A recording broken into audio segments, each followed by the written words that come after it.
सुप्रभात। आज हम पढ़ेंगे समाजीकरण के प्रमुख अभिकरण, एजेंसियां, संस्थाएं।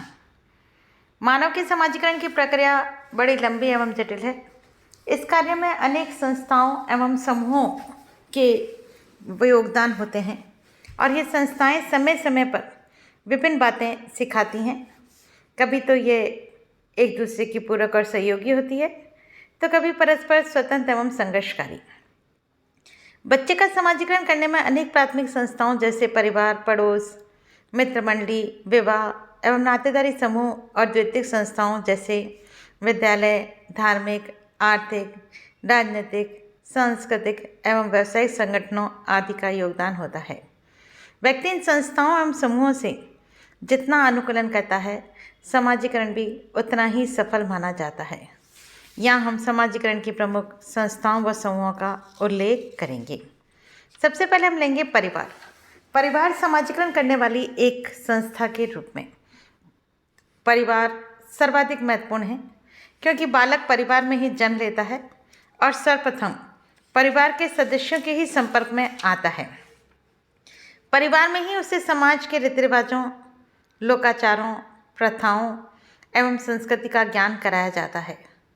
समय और महत्व की दृष्टि से परिवार समाजीकरण करने वाली प्राथमिक संस्था माना जाता है। बच्चा यदि मूल परिवार का सदस्य है तो उसे 4 प्रकार की भूमिकाओं का ज्ञान होता है: पति पिता, पत्नी माता, पुत्र भाई और पुत्री बहन। जो कि परिवार एक सार्वभौमिक संस्था है और ये विश्व के सभी समाजों में ये समाजीकरण की एक आधारभूत संस्था के रूप में हमें देखने को मिलती है। जेल्डिस ने 56 समाजों का मानव शास्त्रीय अध्ययन करके समाजीकरण में माता एवं पिता की भूमिका का पता लगाया। सभी समाजों में पिता साधक नेतृत्व और माता भावात्मक नेतृत्व प्रदान करते हैं। साधक नेता के रूप में पिता ही खेत एवं व्यवसाय का मालिक होता है। सभी शिकायतें उसी के पास आती है, वही उनका निर्णय करता है और बच्चों को दंड देता है, उन्हें अनुशासन एवं नियंत्रण में रखता है। परिवार में माता बच्चे के लिए भावात्मक भूमिका निभाती है, वही परिवार में मध्यस्थता करती है, समझौता करने का कार्य करती है, परिवार में झगड़ों को शांत करती है और वैमनस्य को दूर करती है। माता का व्यवहार बच्चे के प्रति स्नेह में घनिष्ठ, हितैषी और भावपूर्ण होता है। वह उदार एवं दंड न देने वाली होती है। सभी समाजों में पत्नी पति से भावात्मक दृष्टि से बढ़कर होती है। ड्रॉप जमाने वाली औरतें समाज में अच्छी नहीं मानी जाती। पुत्र सदैव पिता के समान और पुत्री माँ के समान बनना चाहती है। इस प्रकार बच्चे पर माता पिता का सर्वाधिक प्रभाव होता है। परिवार के अन्य सदस्यों और भाई बहनों का भी बच्चे के समाजीकरण पर गहरा प्रभाव पड़ता है। सदस्यों के पारस्परिक प्रेम, सहयोग, त्याग, अधिकार, बलिदान, सेवा, कर्तव्यनिष्ठा आदि से बच्चे में भी सद्गुण जन्म लेते हैं।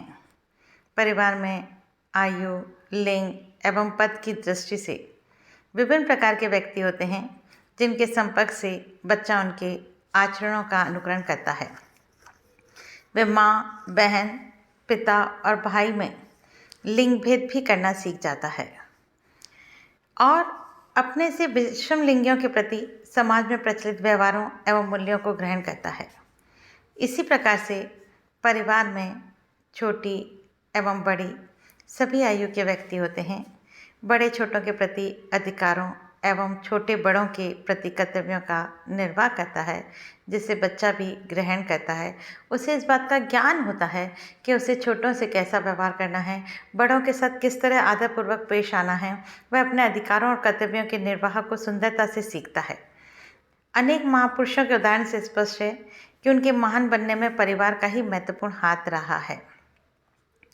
परिवार में जो भी बच्चा सीखता है वह अपने गुड़िया के खेल के दौरान पुनः उन्हें प्रकट भी करता है। माता पिता जब उसकी क्रियाओं के अनुरूप पाते हैं तो उसे स्नेह से पुरस्कृत करते हैं और विपरीत क्रिया करने पर डांटते भी हैं और कई बार दंड भी देना पड़ता है, क्योंकि बच्चे को उचित और अनुचित का भेद करना सिखाया जाता है, उसे नैतिकता का ज्ञान करवाया जाता है, उससे ये अपेक्षा की जाती है कि वह समाज के अनुरूप ही कार्यों को करे, सही कार्यों को वह ग्रहण करे और इसीलिए परिवार में बच्चा जो कुछ भी सीखता है वह उसके जीवन की स्थायी पूंजी होती है। परिवार के सदस्यों में से वह किसी न किसी को अपना आदर्श मानता है और उसे लगता है कि मैं उसी के अनुरूप अपना व्यवहार करूं और उसी के अनुरूप बनने का प्रयास करता है। भाषा का प्रयोग भी बच्चा परिवार में ही सीखता है। वह भिन्न भिन्न स्वभाव एवं रुचि वाले व्यक्ति होते हैं और बच्चा उन सभी के साथ अनुकूलन करना सीखता है। अनुकूलन के साथ साथ सहिष्णुता का सीखता है, सहयोग करना सीखता है कि दूसरों के साथ मिलजुल कर कैसे काम करना है। बांटने की प्रवृत्ति भी उसमें परिवार के साथ आता है, भाई बहनों के साथ अपनी चीज़ को शेयर करना सीखता है। परिवार में सबसे छोटा होने के कारण शिशु को दूसरों के व्यवहारों को सहन करना पड़ता है, उससे उसमें सहनशीलता पैदा होती है। छोटा होने के कारण उसे बड़ों की आज्ञा का पालन भी करना होता है, इससे उसमें आज्ञाकारिता का गुण पैदा होता है। परिवार में बच्चा खान पान, वस्त्र धारण करने, अभिवादन करने, पूजा पाठ एवं आचरण के अन्य नियमों को सीखता है। परिवार आदर्श और मूल्य बच्चे के भी आदर्श और मूल्य बन जाते हैं। परिवार शिशु की प्रथम पाठशाला माना जाता है क्योंकि वहीं से बच्चे के सीखने की क्रिया आरंभ होती है और ज़्यादातर समाज के अनुरूप व्यवहार करने का कार्य सबसे पहले परिवार के माध्यम से ही सीखा जाता है। बच्चा परिवार का ही प्रतिरूप होता है, किंतु परिवार का बच्चे के समाजीकरण पर विपरीत प्रभाव भी पड़ता है। यदि परिवार विघटित है, माता पिता में अनबन और तनावपूर्ण संबंध है, माता पिता या भाई बहन अपराधी व्यवहारों में संलग्न है, तो बच्चे पर विपरीत प्रभाव पड़ता है। बाल अपराध एवं अपराध से संबंधित अनेक अध्ययन इस बात की पुष्टि करते हैं कि माता पिता व भाई बहन अपराधी हैं तो बच्चा उनसे अपराधी प्रवृत्ति सीख लेता है। कई अपराधी विघटित परिवारों के सदस्य पाए गए जिन्हें बचपन में माता पिता का स्नेह मिल सका और जिनकी शिक्षा दीक्षा उचित प्रकार से न हुई। टर्मन का मत है कि केवल वे ही बच्चे विवाह को सुखपूर्ण बना सकते हैं जिनके माता पिता का पारिवारिक जीवन सुखी था। असंयमी व झगड़ालू प्रकृति माता पिता को बच्चों पर बुरा प्रभाव पड़ता है। पति पत्नी की एक दूसरे के प्रति अनुदारता, घृणा अथवा असहयोग का बच्चों पर अस्वास्थ्यकर प्रभाव पड़ता है।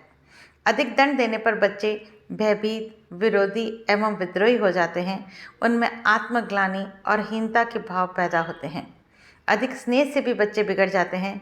माता पिता और परिवारजनों के सामाजिक, राजनीतिक और आर्थिक विचारों का भी बच्चे के व्यक्तित्व पर गहरा प्रभाव पड़ता है। दरिद्र व आर्थिक दृष्टि से असुरक्षित परिवार में व्यक्ति घुटन व वेदना महसूस करता है और संक्षेप में परिवार का परिवेश बालक के व्यक्तित्व निर्माण में बहुत महत्वपूर्ण है। उसके विचारों, दृष्टिकोणों, आदर्शों एवं मूल्यों पर परिवार की छाप अमिट होती है। यही कारण है कि व्यक्ति के समाजीकरण में परिवार की भूमिका सर्वाधिक महत्वपूर्ण होती है। हमने देखा परिवार कितनी महत्वपूर्ण भूमिका बच्चे के समाजीकरण के लिए निभाता है और इसीलिए संस्कृति का भी हस्तांतरण परिवार के द्वारा ही किया जाता है। बच्चे को आरंभ में भाषा का जो ज्ञान कराया जाता है, अपने वस्त्र पहनना, खान पान आदि का जो ज्ञान कराया जाता है, वह सभी परिवार के माध्यम से होता है और इसीलिए यह माना गया है कि शिशु के लिए परिवार एक प्राथमिक पाठशाला है। इससे अगला जो टॉपिक है, इससे अगला पॉइंट हम अगले व्याख्यान में देखेंगे। तब तक के लिए आप सभी को धन्यवाद।